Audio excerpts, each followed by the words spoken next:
29 দিনে 9 ম্যাচ, বড়দিনের আগে বার্সেলোনার রোলার কোস্টার রাইড, মৌসুমের সবচেয়ে ব্যস্ত সময়, আর সেই ঝড়ের মুখেই দাঁড়িয়ে বার্সেলোনা। বড়দিনের আগেই 29 দিনে 9 ম্যাচ, লা লিগা, চ্যাম্পিয়ন্স লিগ আর কোপা দেল রে। আজকে দেখব বার্সেলোনার এই রোলার কোস্টার সূচি, কোন ম্যাচ সহজ, কোনটা হতে পারে ডিসাইডার, আর হান্সি ফ্লিকের দলের সবচেয়ে বড় পরীক্ষা ঠিক কতটা কঠিন। আন্তর্জাতিক বিরতি শেষে বার্সেলোনা ফিরেছে দারুণ মুডে। সেল্তা ভিগোর বিপক্ষে জয়ের পর লিগ টেবিলে রিয়াল মাদ্রিদের সঙ্গে ব্যবধান মাত্র 3 পয়েন্ট।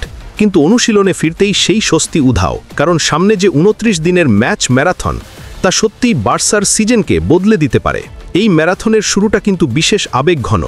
2 বছরের বেশি সময় পর বার্সেলোনা ফিরছে নিজেদের ঘরের মাঠ ক্যাম্প নুতে।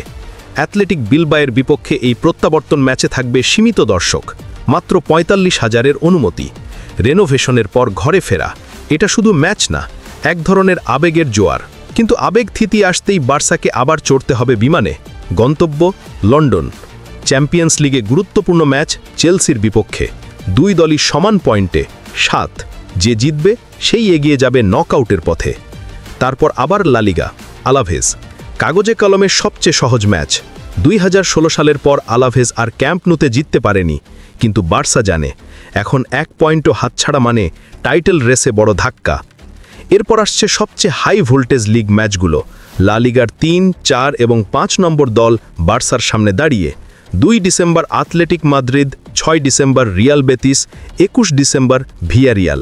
এর মাঝে আছে চ্যাম্পিয়ন্স লিগে ফ্র্যাঙ্কফুর্ট এবং লিগে ওসাসুনা। ফ্লিকের হাই লাইন ডিফেন্স আর প্রেসিং ফুটবল, এটাই হবে সবচেয়ে বড় পরীক্ষা।